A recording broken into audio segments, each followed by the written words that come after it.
Good day, everybody. Good morning, good evening, wherever you are in the world. I'm pleased to welcome you all today to this UFI Connects. My name is Nick Doug Delmore. I'll be your moderator today. Very special welcome to Sophie Holt, our speaker today, who I'll hand you over to in a moment. But let me briefly introduce you to UFI Connects first. This is our UFI Connects number 26, our first after the summer break, which we launched back in March as a series of online events for the simple reason that the COVID-19 pandemic keeps our industry apart. We've had, as I mentioned, 26 so far. We have had several thousand of you joining. Today we have people registered from over 52 countries, from Australia to Mexico and Brazil. So thank you again for all of us joining. You can see the various other programs that we have lined up at ufi.org/connects, where you can also see recordings of all of our previous sessions. So briefly, some housekeeping notes before we start. So we have put all of you on mute while our speaker is talking. Today we want to do a slightly different format to the session. So we have some great people joining us, some real experts from around the world, some leading organizers, venues and suppliers, and we would really like to hear from you. So we're presenting some of this data, but we'd like to throw open the floor to you, ask some questions. Of course, of late in the last weeks and months, more and more shows, thankfully, have started happening again. Here in London, we have a test event today. We have a go date of October the 1st.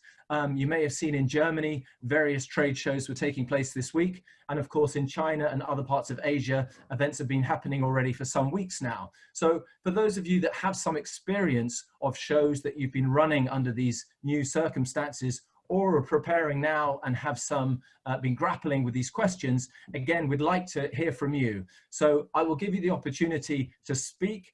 We will ask some questions of you. And if you can put your answers, your comments in the chat, use the chat, the UFI team will come to you and hopefully give you an opportunity to speak. So that's enough of the housekeeping. I'd like to introduce our speaker today, Sophie. Sophie is the Global Strategy Director for Explori. Explori is UFI's research partner, and she will present the findings from our Global Recovery Project, which is a new piece of research that we conceived of back in March at the start of the global lockdown. The actual survey itself was conducted in July and August. And again, we're just, this is the first presentation of the results. So without further ado, over to you, Sophie. Hi everyone, really great to be with you here this afternoon, this morning, wherever you are in the world, to share the outcomes of what's been certainly the Explori's team's biggest research project to date. So this is the part on virtual events where it can always go one way or the other, and I try and share my screen, so fingers crossed. There we go. Can I get a thumbs up from Nick? Excellent. So let's talk about a big project. I mean, when we, back in March, when it was clear that we were about to, or we were in the middle of sort of experiencing one of the biggest long-term disruptions to our industry, we knew really that we had to go out there and get some insight to share back with the industry. We've been UFI's research partners now for the last 5 years. We've conducted 4 annual projects. This is now the 5th. So we had a bit of a kind of plan of action in place with working with organisers to ask them to distribute surveys to their end users, so to the visitors and exhibitors, because it's all very well as discussing amongst ourselves what we think the impact of this crisis is going to be, but we really do need the voice of our customers as well. So organisers all around the world, and I'm sure there's many of you on this call today who've helped and participated in this study, actually shared on that survey, and Explori then curated anonymised results. And this just gives you a bit of a snapshot of the 9,000 responses that we got. So really well distributed across lots of different industries and company sizes as well. But also we've got our visitors here coming to 2 or 3 shows a year, and our exhibitors supporting 6 or 7 shows a year as well. So we've got a really huge repository here of experience in the trade show industry, and a really rich source of data as to what we're going to be expected of us next as live events return. So just to take you through some of the highlights, and I have to say, when I was reaching out to organisers in the spring this year saying, do you want to take part in this survey, can we access your data, I was a little bit nervous, to be honest, because we did a global exhibitor insight study at the back end of last year, and I'm sure some of you all have heard the findings of that. And it wasn't incredibly comfortable reading for the industry. There were some issues that came across quite clearly from our exhibitors that we needed to address around how they felt around the ROI of exhibiting. So as we then moved from that into an extensive disruption to our industry, was I about to be collecting the data that spelt the death knell for the events industry? Was I going to be sitting here in the autumn this year going, guys, we've talked to 9,000 visitors and exhibitors, they're not coming back? And what I'm really pleased to say, that's absolutely not the case. That's not what the data suggests. It's actually really quite positive about the future of live events. But what it is saying is that the negative impact of the lack of live events is being widely felt. Our visitors and exhibitors are missing us, and they're missing what they can achieve on a live show floor. And in terms of our exhibitors, they do expect their spend to return relatively quickly. 28% actually feel that's as soon as live events come back, their budgets will be back to pre-COVID levels. So yes, there'll be disruption, but not necessarily as long-term as we may have feared. If we look at how frequently our visitors and exhibitors are going to attend events in future, yes, it does drop back for most groups compared to previous studies that we've done, but it's actually only marginal for our exhibitors. And we're really seeing the social aspects of events really coming out as kind of the secret sauce of what we do. And a clear message from both groups that actually the quality of visitors, which is something we've been aware of throughout, but also the quality of the exhibitors is going to be critically important. And potentially, where there's tough choices to be made, people might well be about to play it safe. So their previous experience with your events is going to be a big factor. So let's look at, first of all, sort of a little bit retrospectively, what's been the impact of the cancellation of live events? We asked our exhibitors what the impact was. So just to help you keep track of this, if we were on a green background, we're talking exhibitors, blue background, we're talking visitors. I'm going to jump between the two. Everyone loves a confusing set of PowerPoint slides, me most of all, but stick with it. So green, we're talking about exhibitors. And again, the majority is saying that there's a large, if not very large, impact on their business from not being able to attend live events this year.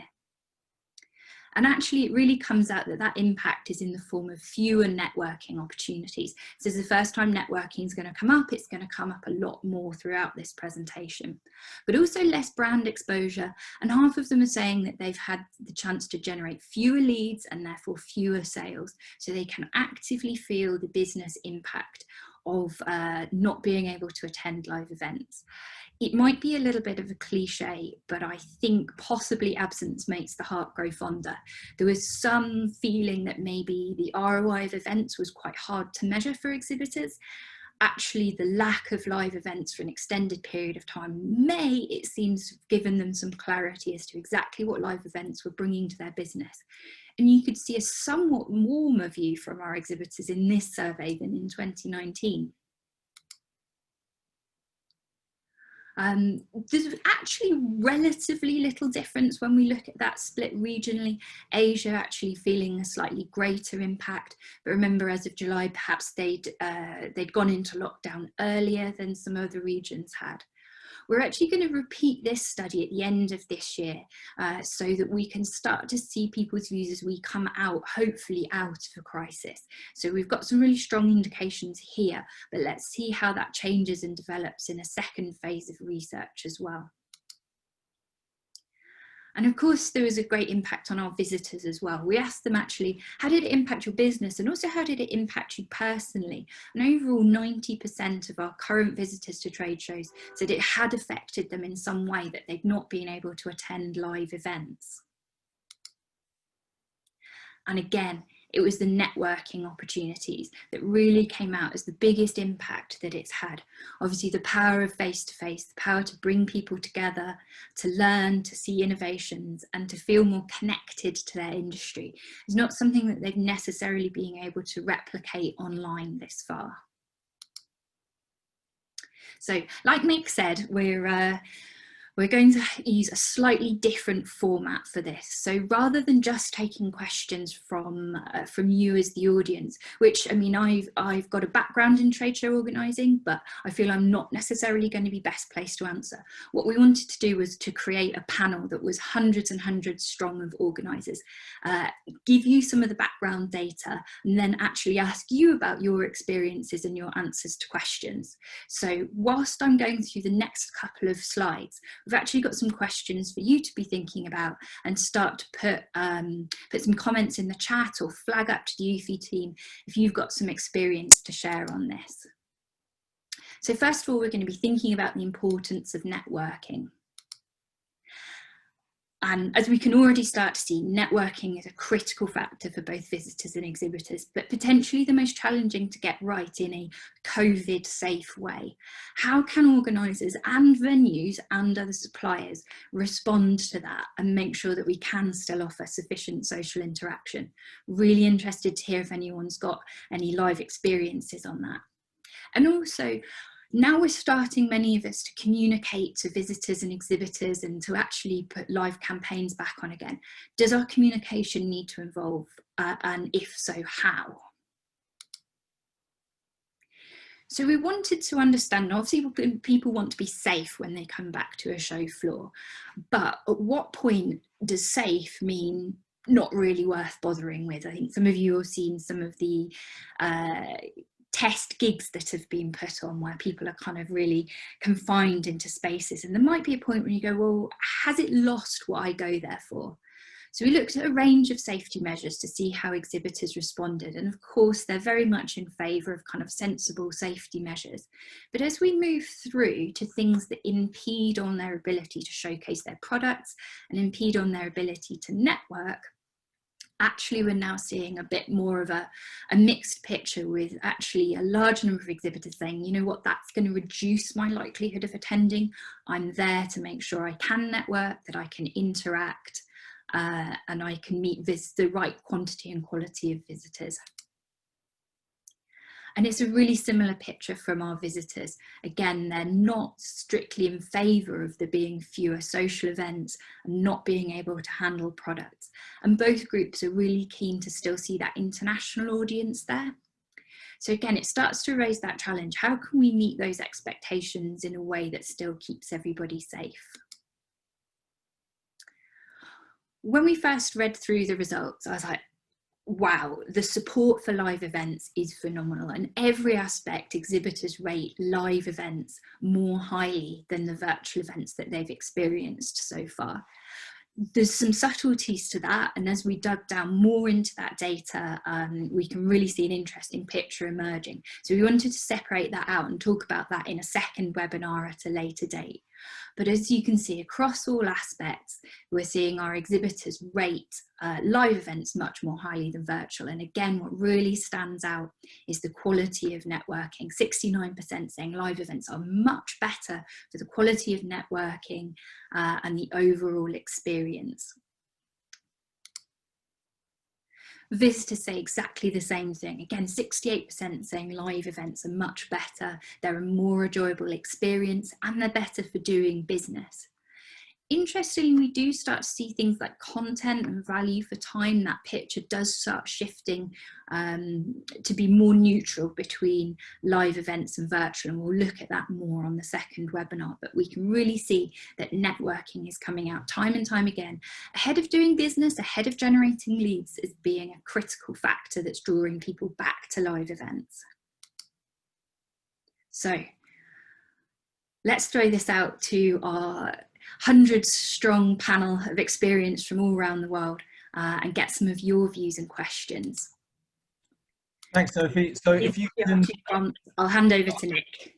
yeah, if you can stop sharing your screen so we can see who's in the audience. So a couple of questions, again, sort of housekeeping. Somebody just asked if this presentation will be available afterwards. Yes, it'll be on the UFI website, ufi.org/connects. And Regis, I think you asked a question about when this study was made. So, I mean, it was conceived of, we started working on it back in March and April. The actual survey was done in July and August. And this is the first live presentation of the results, which will be made available, the full report. Sophie will confirm, but I think towards the end of this month.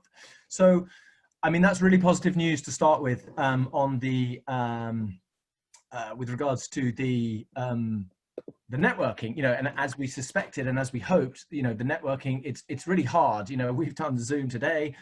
It's great to see all these familiar faces, but it's not the same as being able to meet personally. So I want to go to VJ Sharma from Colmester in Singapore, who ran a, they had a tech conference to see what his feedback was in terms of, you know, what people's comments were vis-a-vis the networking of his virtual event compared to the live event. So VJ, where are you? And can you hear us? Where are you? Oh, can you hear me? Am I audible? Yes, we can hear you, VJ. How are you? Good, yeah, and yourself? Good, thank you. So please, tell us about your event and what was your experience, you know, running. Right. Hello from Singapore. So you can see it's 10 o'clock here in the evening, and it's literally keeping us up at the night. So this study is very important, and I think I have to congratulate Sophie and the team to come up with such an extensive study. So we organized an event, a tech conference, as Nick said, and it's quite resonates with what just Sophie said. Our biggest challenge was networking.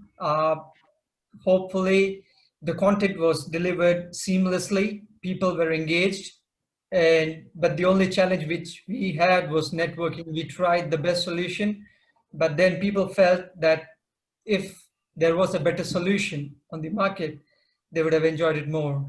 So for us, the event went well because we already had a bit of leverage in terms of we built the brand from ground up over the 10 years, for the past years, but then the networking just fizzled out.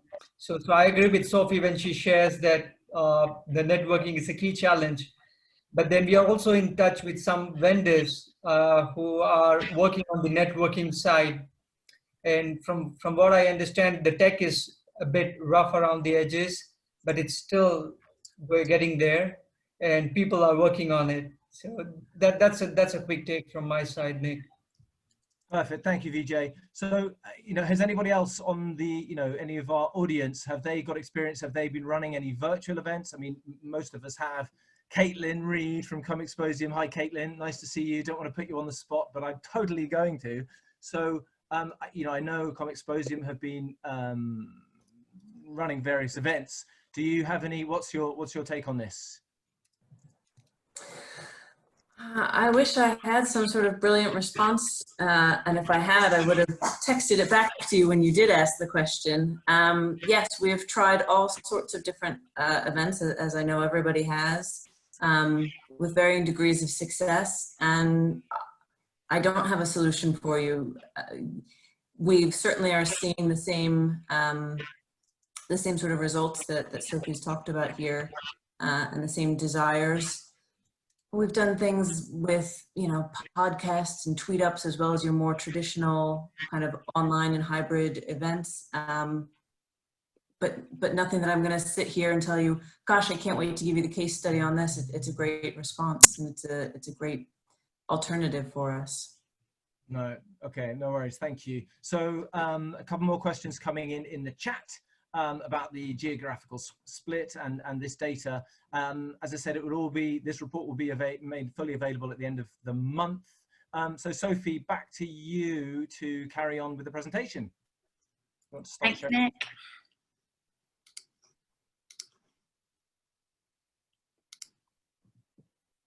Okay, so what does the future start to look like? And some of the things to think about here is, unsurprisingly, there will be some exhibitors, but also visitors out there who are looking to make savings. How do we respond to that across the board as an industry? And does anyone have any steer yet as to where these costs are likely to come from? Is it in reduced square metre or square foot fees? Or are we looking at wider costs like stand build or accommodation? Is anybody starting to see any trends there? So in terms of future exhibiting plans, I hinted at this at the beginning. When we asked our exhibitors how likely, so in future, do you expect to exhibit at trade shows much less frequently, right the way through to much more frequently? Actually, the response differed very little from the same question when we asked it in 2019. So before the crisis, the average came in at 2.83, so just slightly on the side of increasing, but not by much. We're now at 2.65, which is really sitting around flat. So what that suggests is, when we're talking about our exhibitors, what we're seeing here is actually part of a more long-term trend, that some companies are starting to look at exhibiting, to question the ROI, and look to organisers to respond to that. It's not particularly being disrupted by the COVID crisis. This is more a long-term thing that we're seeing. Because there's obviously, when we asked them why, there were lots of short-term concerns. So concerns about visitor numbers, and we're going to talk about that in a second. Safety concerns, obviously quite prevalent, but we're still seeing lack of ROI, lack of budget coming up in what's driving our exhibitors' decisions. So let's see what steer it can give us about how their budgets are going to return. I find this slide really quite positive, with 28% of our exhibitors saying not just that they're going to start spending again as soon as they can, but their spend will return to pre-COVID levels as soon as trade shows start running again. Now, of course, this is a response given by the trade show responsibles within the company, midway through a year. I think it's going to be really important to look at this slide again in December, January, when CFOs have got their hands on those marketing budgets and those spends. It could be quite a different picture. But at the moment, we've only got 12% of our exhibitors who don't feel that their spend is going to return to its future level relatively quickly. But the big question is what's the difference between those two groups? We've got our 28% who say their spend is going to return immediately, and our 12% who are saying it's never really going to get back to their previous levels. Can we identify them by size of company, by sector they sit in? Actually, no, they're relatively similar on most of the demographics. But where we can find a difference between them is how strongly they believe that live events is the best channel to achieve certain goals. So if we take those whose budgets are going to return immediately versus those who say they're never going to return to their pre-COVID spends, you can see that the immediate group are much more likely to believe that trade shows are the best channel for selling to their market. And even more so, they're likely to strongly believe that trade shows are the best channel for networking. So again, this thread around networking, how can we make sure that this unique differentiator of our industry doesn't get kind of strangled or forgotten about in our attempts to be COVID safe? Those who think that their budget is the pre-COVID levels often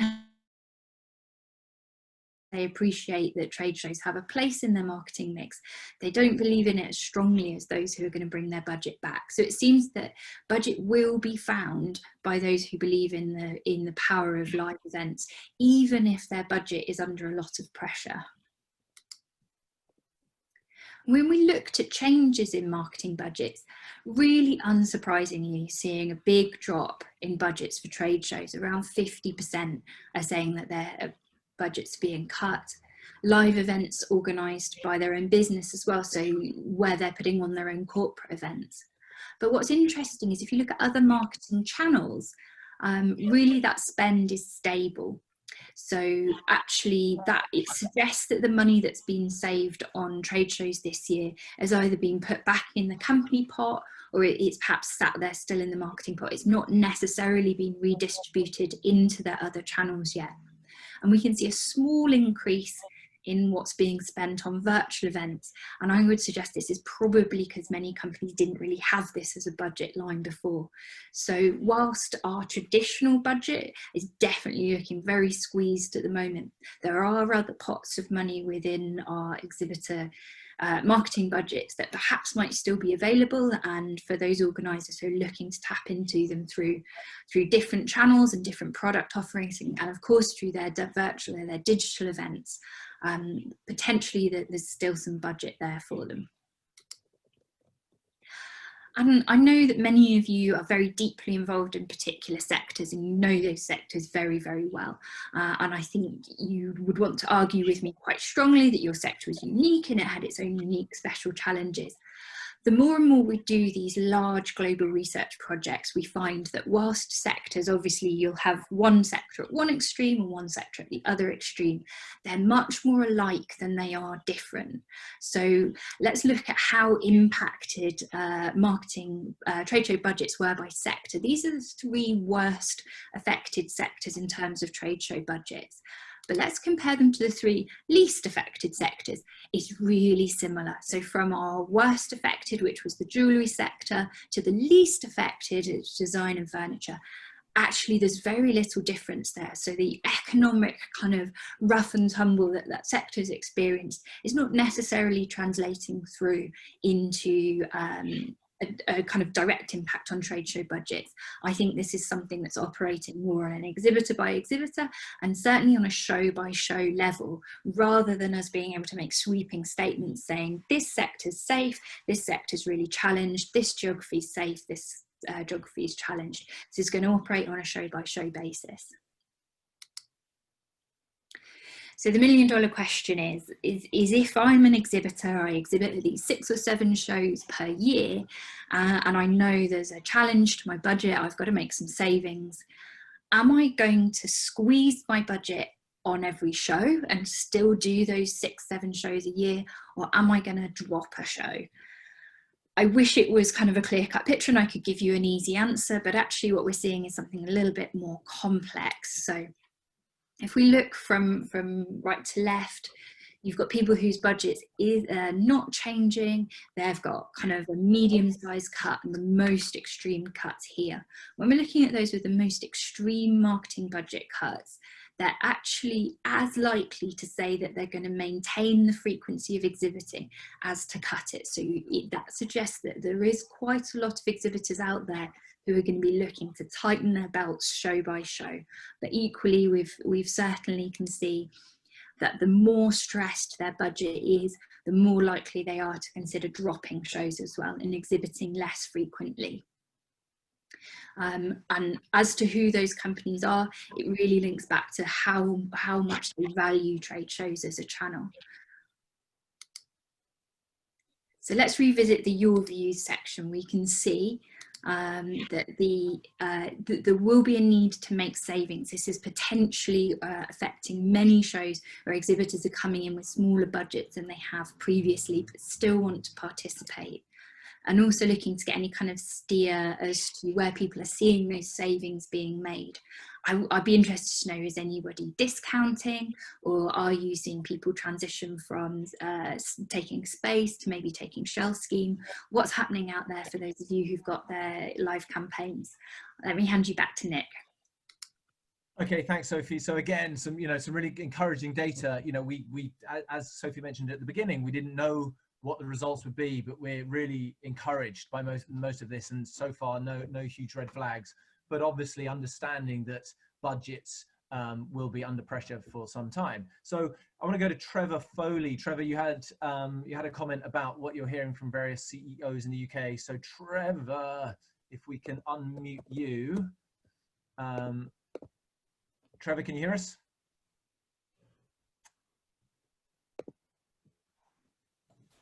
Am I here now?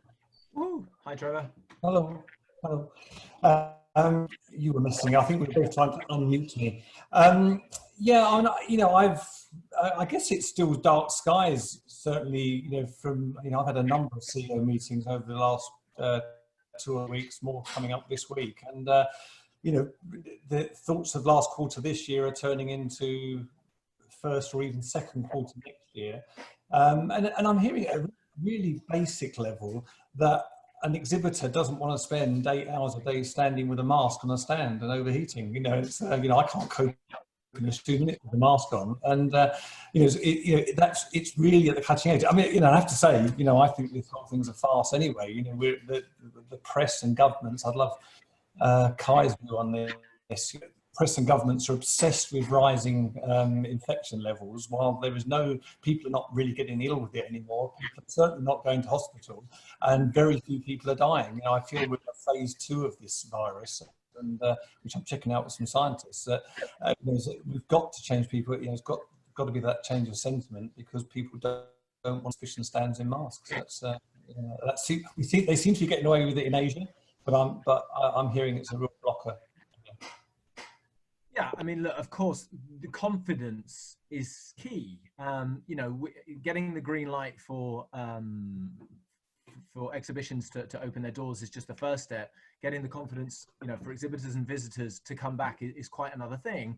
And we only play one part of that. We can obviously control what happens, within the doors of our show, but they need to be have confidence to get on a plane, to kind of get on a train, to stay in a hotel, and all these other things, external factors that we don't control, that certainly is lacking, which is again crucial, and we need a joined up approach to work with our partners in this whole supply chain. And yes, I mean, dark skies, you mentioned that the overall revenue, I mean, we released our global barometer a few weeks ago, which paints quite a dark picture of revenues for this year. And again, when looking forward, when we expect revenues to return to last year's levels, which was, by all accounts, a record year for our industry, it'll take time. I mean, opinions differ, but certainly, between 1 to 2 years at the earliest. So, I mean, one other point, if I may, maybe Sophie's got a view on this, is I'm hearing far too often that because of all the noise on social media, which keeps the fear alive and kicking, is that the tech giants, it suits them enormously if people are not getting on planes, not meeting, not traveling, because people have to do this work online instead of meeting. And the conspiracy theory of the big tech companies. Yeah, we saw relatively few people saying that they were being prevented by company policy from travelling. It really wasn't a large factor in people's decisions. It's obviously, yes, they were concerned about safety, and that there is a group that we christen the nervous normers, which we'll be talking about when we're talking about virtual, who did have this kind of more anxiety about being at live events, but it felt that was a personal concern rather than something that was being mandated by their company. And I don't mean mandated, I actually mean that the social media is full of those companies deciding to continue the create fear, or keep the fear there. Yeah, it seems that obviously you get, the power of social media to generate clicks through negativity. Has meant it does spiral. What's interesting as well, I think if we isolate the results just from the UK, they are somewhat more negative than other countries, even say than France, Spain, Italy, which have had kind of similar experiences. When you look at the stats, it feels like as a country in the UK, we are a little bit more apprehensive and perhaps a little bit less trusting about what's happening to get us moving again than some of the other countries, and I'm hopeful that will start to shift now. Okay, fingers crossed. So I'd like now to go to David O'Drain in the States. David is David's an exhibition organizer in his own right, but also the head of CYSO, so represents the for-profit organizers in the States. And also I'd like to take this opportunity to thank CYSO for their support of this report. David, if you can hear us and we can hear you, what's your take on this from across the pond? Well, good morning, everybody from Atlanta. First of all, CYSO is very pleased to have been able to help support this project going forward. It's very interesting and topical research, and certainly getting responses as recently as a month or so ago is obviously valuable as we look to events reorganizing. certainly, I'm personally pleased to see the results. It feels very relevant to the anecdotal feedback we get from our own customers at our own events that are very much wanting to see events come back live.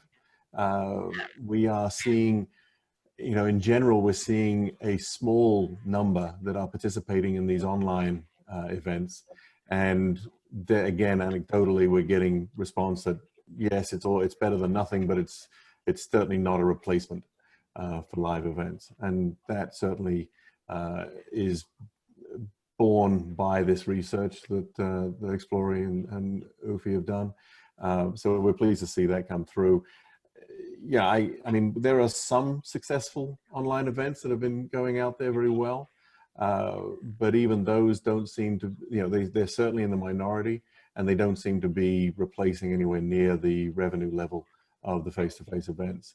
So I don't know of many organizers that are ready to give up live events and replace them with online events for the long term. I'm certainly not. Perfect. Thank you, David.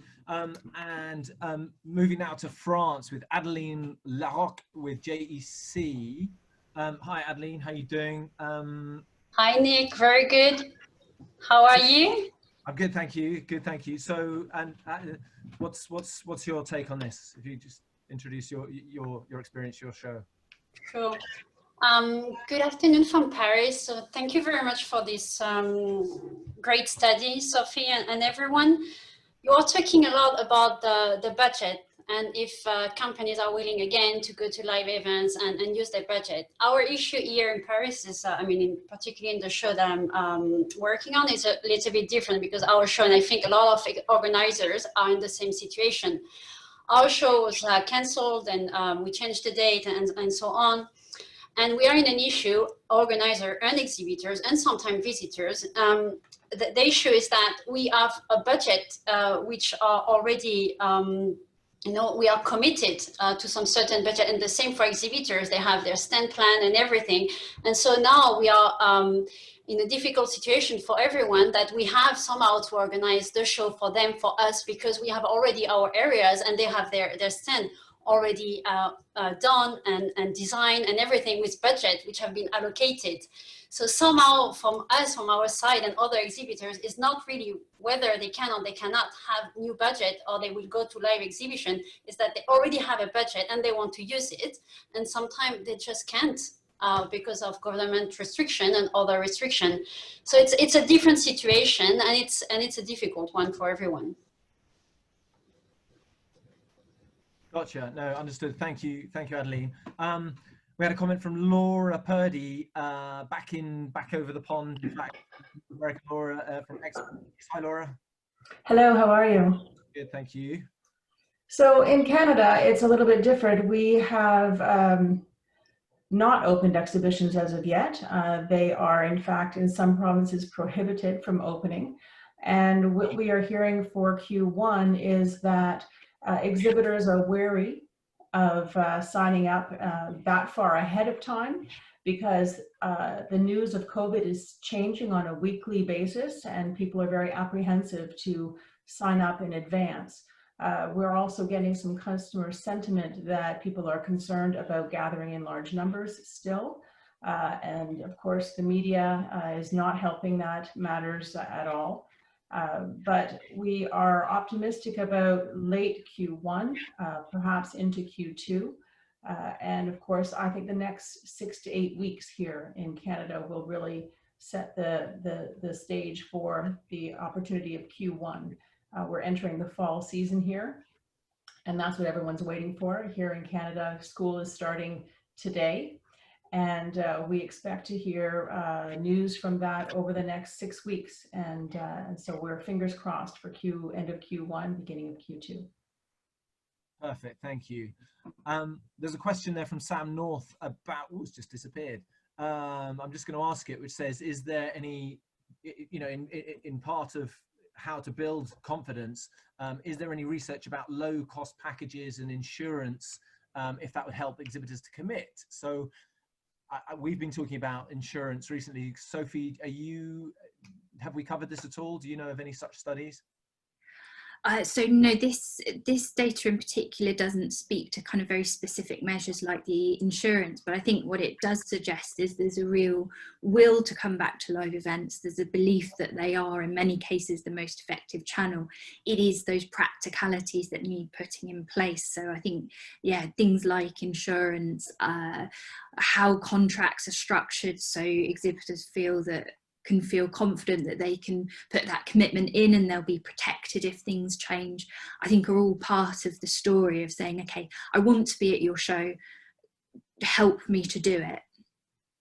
Thank you. And Trevor Foe's just answered, because I know he's involved with event insurance, said insurance is not an option yet. Another question for you, Sophie, from Regis. I'm just going to answer this. He said, I'm surprised by these figures. What kind of exhibiting companies answered this questionnaire? Small and medium sized aren't confident at all. And large companies aren't letting their employees travel yet. So what kind of companies answered this? So I would say the range of companies is probably fairly representative of most trade show floors. The larger portion were companies with up to 500 employees, but there was about 15–16% of respondents came from very large companies.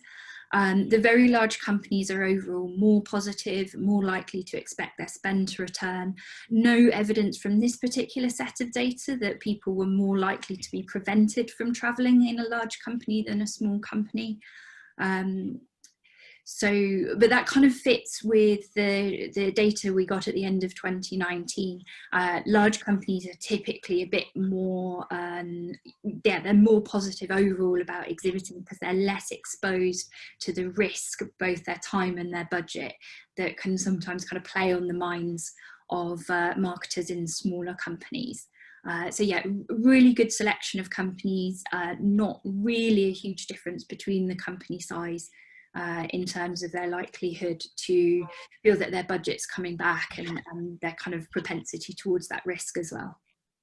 Great, thank you. And I'd like to go to, sorry, she's unannounced, but Annette Boticchio, you've asked various questions and you just made an interesting point about events in France. So if we can come to you, Annette, unannounced. Yeah, hello everybody. Just wanted to share that I did participate in the first meeting in an event with 1,500 people back last week in Cannes in the south of France. And regarding the concerns about wearing a mask and everything, honestly, that wasn't a problem at all. Hygiene, security during the trade show was really well respected and was also, I mean, all visitors hosted by us and everybody was very satisfied with it. On the other hand, where I saw there was a problem was possibly for the, what was shown also in Sophie's statistics, purely networking in the evening was obviously not possible because, I mean, we couldn't do any stand-up cocktails, but it was seated dinner. And then it was, everything was rather limited then. So that is the negative thing about it. But purely the business one-to-ones and going around and seeing, yeah, also new suppliers, etc., that did work actually. So I think that was very positive to mention. And it was the first business event basically from this size in France after the lockdown. So I do hope that yeah, people all over the world, at least in Europe for the first time, will possibly take advantage of this experience as well, and feel comfortable to organize events once again, because it does work. It does work definitely. I can't hear you. Nick, you're on mute. Yeah, so Annette, you're from the hotel sector, right? So you also made a exactly confidence of international visitors being able to travel and travel restrictions. Exactly, and that was the only negative point, because obviously there were very few international visitors. We had some from yeah, from Germany, from the Netherlands, etc. But they had to go then to the quarantine when they were traveling back. And so because of that, a lot of exhibitors, basically, they just said, okay, I can't come over. So there was only one Dominican Republic stand that was there. So that might be a very big problem for international trade shows, because although the visitors and the exhibitors would love to participate, because everybody needs to get also the energizing part out of a trade show, I think very often it won't be possible simply just to come over and do your job. Okay, yeah, no, good point. And Kai, I saw you mentioned a point in the chat. You're obviously back from visiting various shows in Germany this week. So if I could ask you to kind of comment on that, Kai, if we can hear. Oh, here I am. Hello. Guten Tag. Good day from Germany. To your point, and that indeed it is an issue. If you travel someplace and you return and you have to go into quarantine, this impacts your eagerness to travel. I'm a victim of that myself. If I were to go to the UFI office right now and would return, I would have to go into a 7 to 14 days quarantine. The rules keep changing. As we come to more alignment across Europe, hopefully this will become easier, and there are signals from the European Commission that they want to reduce that generally to 5 to 7 days. So fingers crossed on that. Behind me, a picture from, as Nick has mentioned it, from the Caravan Salon in Düsseldorf, a big show in Germany. The joys of home office work. I hope the noise is not too bad. A picture from Düsseldorf from the weekend, the Caravan Show, a huge B2B, B2C show running, capped at 20,000 attendees or 20,000 visitors per day. It was sold out on Sunday. They had 42,000 people, 350 exhibitors, and they actually sell more on the show floor than they did a year ago. Now, obviously, here is a sector that benefits from COVID, but this is a really, really strong momentum building around the show to make the case that trade shows are back and super successful. Again, the same thing, I can echo what you said, Annette. You walk around, you wear a mask, and you keep your distance, and the social networking is kind of limited. Lots of hand sanitizers, lots of measures in place, all aligned with the global frameworks we have on the UFI side, or the open standard documents like the best practice standard from READ, Informa, etc. So where shows take place, they run successful. Caravan's a big example. There were regional consumer goods shows taking place in Germany these days, Nordstiel in Hamburg, Cadeau in Leipzig. There's one coming up in Munich. But indeed, the industry will rebuild and build this momentum towards more international show floors based on the success of regional shows going well and people actually sharing their success stories from these platforms. Nick. Perfect. Thank you, Kai. And yes, as you said, you know, the more and more shows that take place successfully will continue to engender confidence in those local markets and internationally. Sophie, if I can hand back to you to carry on with the next set of slides, please.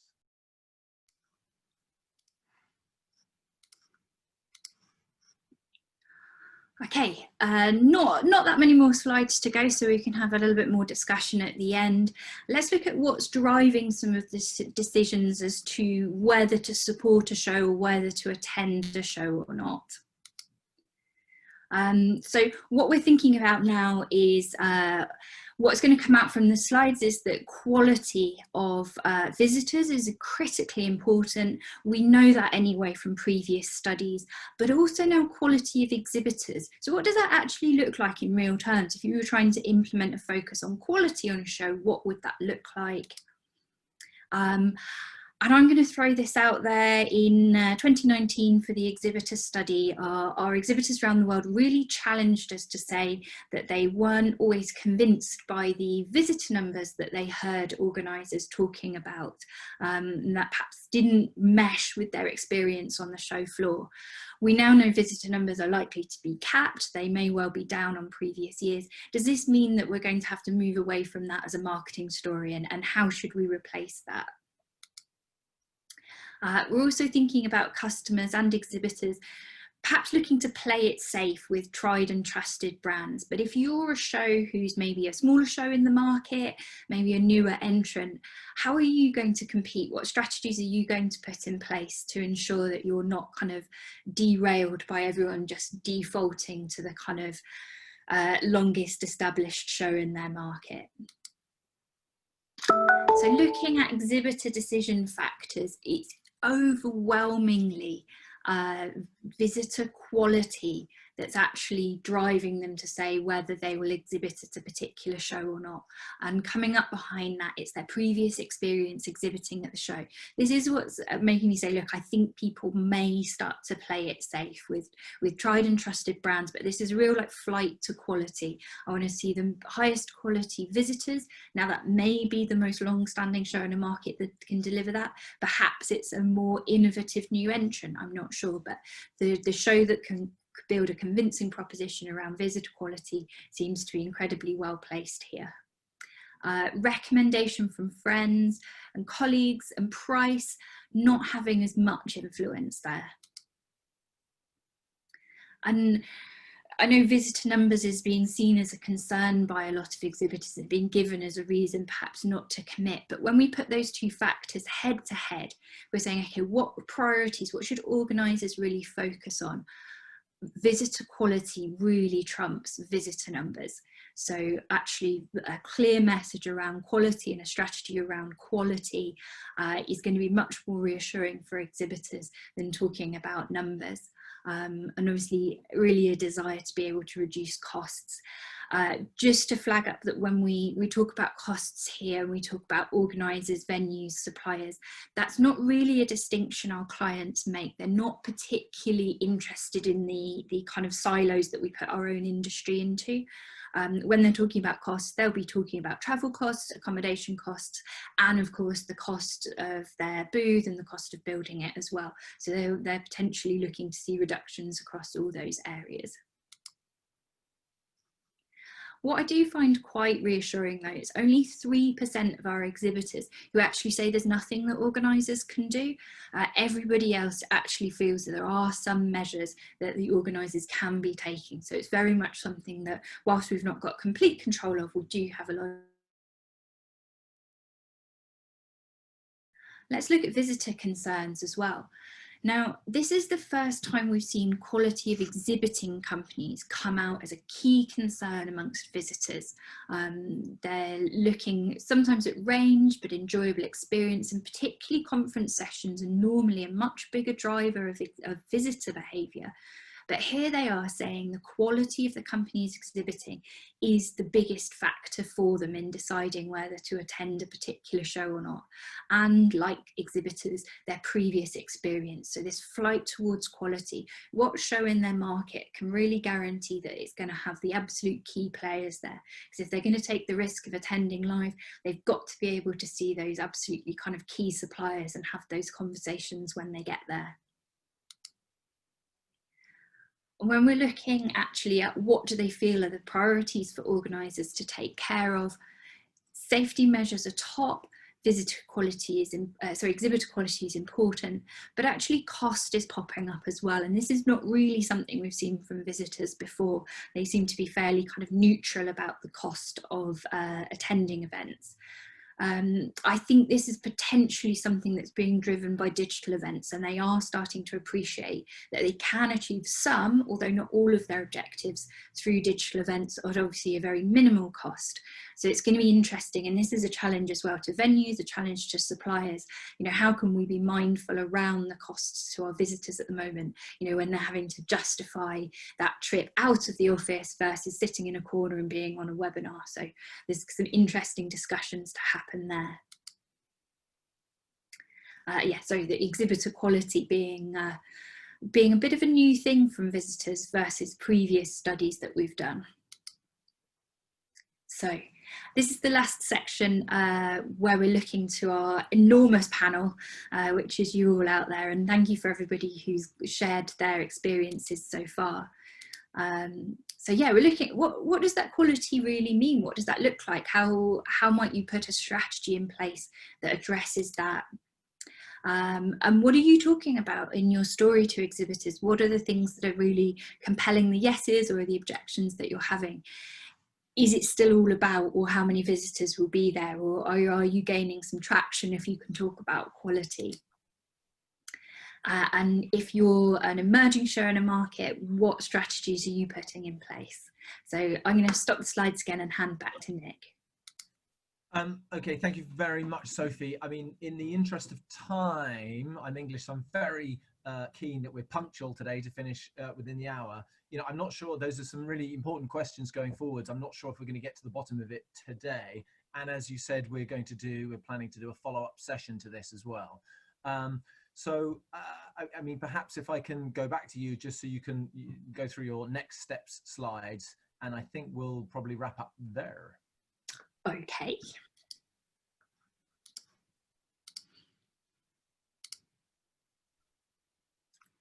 So really, just to summarise an hour of conversation, there's a strong indicator that live events businesses has a healthy future. I don't see anything in this set of data that suggests that we've fallen off a cliff and there will be such a monumental shift to digital that live events will never return. I think digital is going to carry on being part of the story. And like I said, we're planning a completely separate webinar on that because there's quite a lot to talk about. But we've been missed, the impact that we have on economies is being missed, and our visitors and exhibitors do want to return. It's quite difficult to identify which shows may be more at risk and which may be in a healthier position, but I would suggest probably the secret is somewhere in your customer experience data and the conversations that you've had in previous shows. If you know you've been pretty solid in the past of meeting the objectives of your visitors and your exhibitors, I think you're more strongly positioned regardless of the sector you're in and regardless of the size of your show. If you know you've delivered on your track record in the past, I think getting people back will be an easier journey for you. And that human to human aspect is going to be really critical, and I appreciate possibly the hardest challenge to deliver. How do we create the face-to-face in a COVID safe way? But it's really interesting to see shows around the world that are already kind of tackling that challenge head on, and Kai and Annette have shared some of their experiences today as to how that's actually working out. So in terms of next steps, like I say, we're going to do a second webinar. We're going to write this all up in a full report with some more granular breakdowns. That's targeted for the end of September. There's more information on the Explory website if you want to flag up to receive that. But like I said, we're going to go into a second phase of research towards the tail end of this year, early next year, so we can see hopefully where some of our visitors and exhibitors will have experience in the kind of new live, but also there's probably some more clarity around budgets for 2021 and beyond. So keep an eye out for that as well. And a huge thank you to UFI, to CYSO, and to all the organisers around the world who've so kind of graciously allowed us to access their visitors and exhibitors, because it just wouldn't be possible to create this kind of insight without that. We really do appreciate it. So thanks, Nick. Great. Thank you so much, Sophie. Amazing. So I just want to, before we go, I want to share something with you. So Janine Swan, you asked a question and said, look, is there a list of trade shows in Europe that are taking place? I mean, we don't have such a list at the moment. We're trying to capture the data from shows that have been taking place. But what we do have, if I can show you now, if everyone can see my screen, if you can thumbs up, you can see my screen. So, right. So this is the UFI Connects page where you may have seen, where we have recordings of all of our past sessions, but more importantly, this is our coronavirus resource page where there is a lot of really decent information. And down here you can see the exhibition industry market tracker. So this shows, it's not a list of individual shows, however it does show in various countries and markets what the status of the exhibitions. Are they able to open? Green is open without conditions or with some conditions. Yellow is they can open under kind of quite severe conditions, or in some parts of the market but not others, and red is obviously still closed. So we've got, I think, information from about 50 markets around the world there. Please have a look at that and other information on that page. If I can stop sharing my screen to go back to the slides, Pascal. Perfect. So just to say, yeah, please send any comments or feedbacks to media@ufi.org. Thank you again to Sophie and to all of you for taking part, especially Caitlin, who I completely surprised. Slide, Pascal.